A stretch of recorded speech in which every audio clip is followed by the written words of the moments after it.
Hi, it's Maggie the Irish Gypsy here to bring you your June 2024 mid-month general reading. We're looking roughly about the last half of June 2024, and this reading is for the water sign of Scorpio. Welcome. I hope everyone's doing well. Thank you so much for taking the time to be here to watch these videos. Always a great blessing for me to be able to do this, and you are part of that blessing, so thank you for being here. So, if your sun, moon, rising, or Venus sign is in Scorpio, this is for you. If you're cross-watching for a Scorpio, it is also relevant. It's a general reading, as we always say, so of course it may resonate just a little differently for everyone who's watching it. But if you know any or all of your other sign placements, sun, moon, rising, or Venus sign, watch those videos as well. Additional insight and perspective can be helpful. If something really does hit home, if it really resonates with you and you'd like to perhaps follow it a little bit more, take a deeper look, or you simply like the reading style, if you're interested in a personal reading with me for yourself or as a gift for someone else, you can email me directly, Maggie1McGuire@gmail.com. You can see that information by clicking on the description of this video.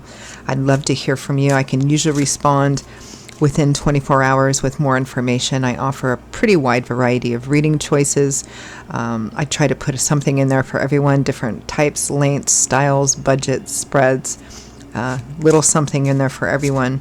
And I'm pretty diligent about timely scheduling of personal readings. So if you're interested in that, send me a message. I'd love to hear from you. Okay, Scorpio. I am using the Royal Deluxe Tarot, clarifying with the Bosch Tarot. Let's see what the last half of June 2024 looks like for you. We begin with insight, Ace of Swords, light bulb going off over your head, seeing the truth, perspective. Over the Nine of Swords, the only time I really like seeing this placement. Nine of Swords. So we have the Ace of Swords and the Nine of Swords. Swords is governed by the element of air, which governs this. Our mind, our brain, our intellectual landscape, meaning our belief systems and ideologies, perceptions, how we look at things, because that's what decides what we tell ourselves reality is and how we react or act to that. The Nine of Swords is a card of obsessively, mentally focusing, worrying about something. You're thinking about it too much, and almost always with the worst possible negative outcome. Well, what if this horrible thing happens if I do that? Or what if this horrible thing happens? Or what if this, what if that? Until it gets to be so huge in your head that it can actually be very paralyzing. But under the Ace of Swords is a better place to have it, because you're getting a new perspective, a different perspective on it.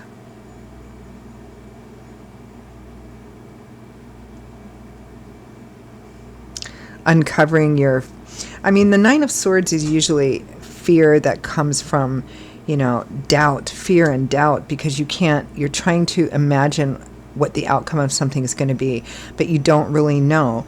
And you're running through like the worst possible scenarios in your head, focusing on it too much, thinking about it too much. It's the middle of the night and this person is still stressing about it.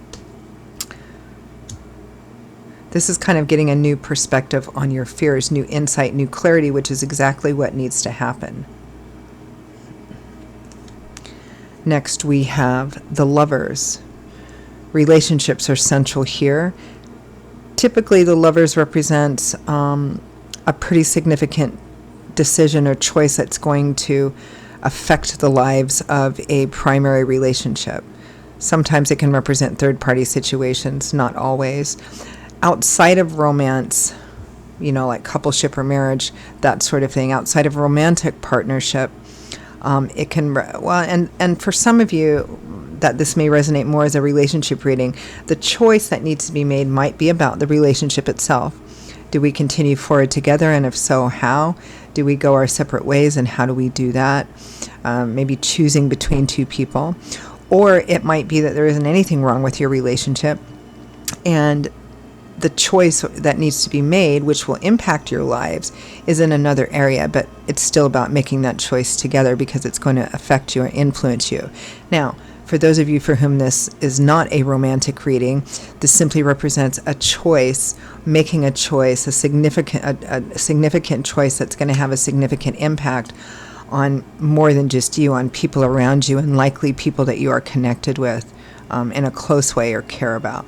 With the Lovers, we have the Chariot. The Chariot is success through perseverance, determination, willpower.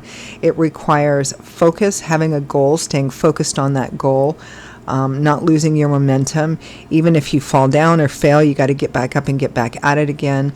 It's about kind of, I have a goal, but in order to achieve that goal, there's a lot of things I have to pull together and focus in that direction. So success through perseverance and determination. There's some challenges here that need to be overcome. But instead of kind of sitting and trembling and quaking in this, paralyzing non-action space of, oh no, but what if this and what if that and what if the other thing, it's about going, okay, let's look at this clearly, let's make a clear plan, let's make this decision, we've got this, we're moving forward. Next we have the Four of Coins. This reminds me of Leo's reading too, if some of you have any placement with Leo. We have the Four of Coins, a card of economy, moderation, carefulness. Could be financial and material carefulness. It's sometimes called the miser card because it's a card about being careful, not to spend too much, saving, making sure you have some security, being moderate, being careful, being tempered. With the Eight of Wands, which is kind of opposite energy. The Eight of Wands, it's a card of travel.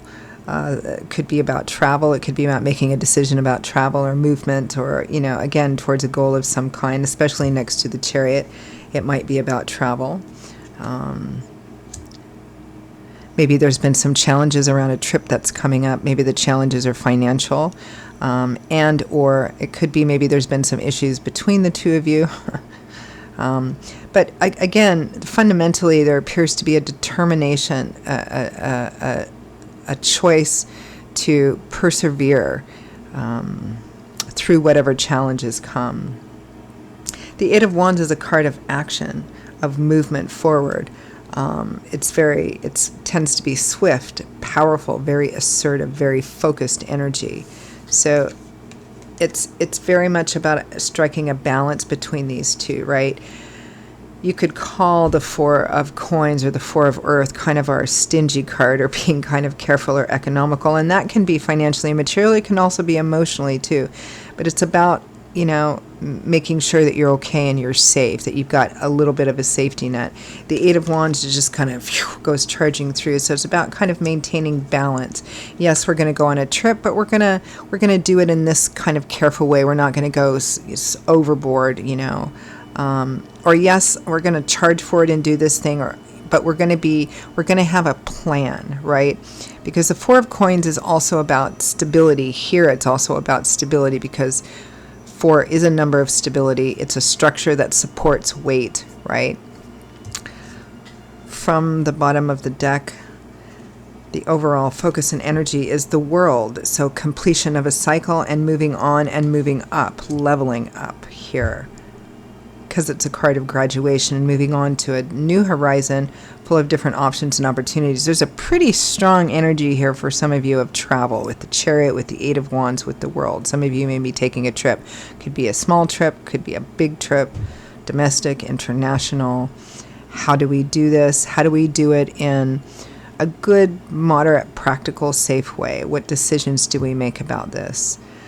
On a romantic level, for some of you, it might be about the relationship itself. Do we go our separate ways, which the World represents an ending that way?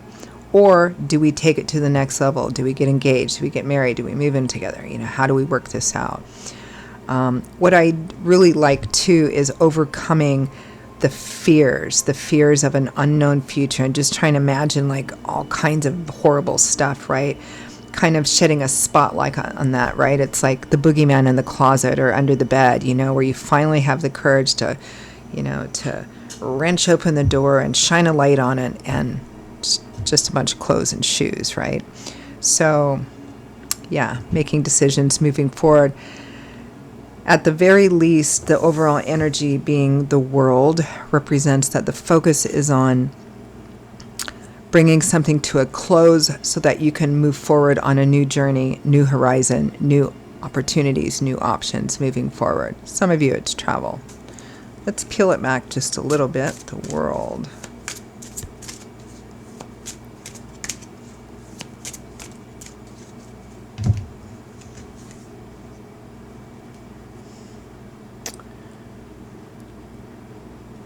The Magician and the Emperor, making it happen, manifestation, bossing up, taking control, taking the lead. Seven of Cups and Seven of Wands. This is about not giving up on your dream, whatever your dream is, whatever your goal is. But again, like with the Four of Coins and the Eight of Wands, it's striking a balance between, having your head in the clouds and dreaming of the possibility and potential, which we all need to do. Defending, protecting, not giving up on that, not being overly aggressive about it, but not giving up on it either, but doing it in a moderate, tempered way.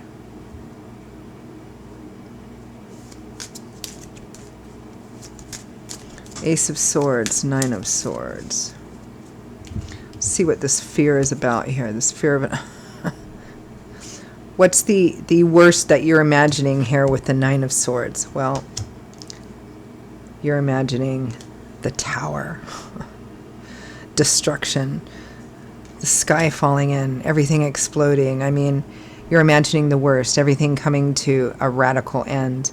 We have the Eight of Pentacles and Justice with it, but the truth of the matter, which is the Ace of Swords, is the truth. The truth is that you have far more control than you maybe previously thought you have, because the results, justice, reaping what you sow, are dependent on the level of work, transparency, honor, ethics, morality that goes into it. It's kind of like you fear that the worst possible things, scenarios are going to happen. You have no control over it. You have nothing to do with it. You have no control over it, but you do. You have much more control than you think you do. In fact, justice strongly implies that the outcome is greatly, if not fully, dependent on the level of effort and action and dedication and willingness that you're willing to put into it. Lovers and the Chariot. I like these last four cards, Lovers and Chariot, Four of Coins, Eight of Wands, because it basically says, no matter what difficulties I have to face, or no matter what difficulties we have to face, we're going to face it. We got this. Persevere, determine, move forward, striking that balance between passion and excitement and enthusiasm, and being careful and being moderate.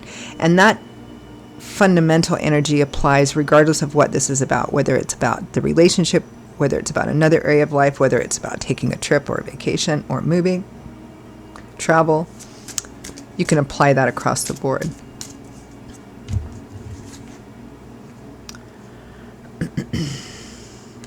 The Lovers are clarified by the World again. The Eight of Cups. The Ace of Swords again. Judgment. Pretty profound, significant decisions for ending one cycle and the beginning of a new one. On a romantic level or just relationship centered, if you've been through some rocky issues and you were questioning whether or not you guys should continue together or not, or whether you separated and didn't know if you were going to continue going like to divorce or whatever, taking a break. Of course, this is not going to be the same for everyone, but it's clear enough here that for many of you, this is making the decision that you're going to persevere through, that it's worth it.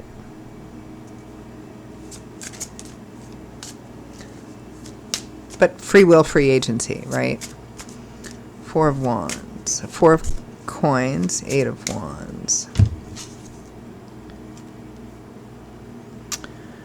Ten of Pentacles, long-term security and stability.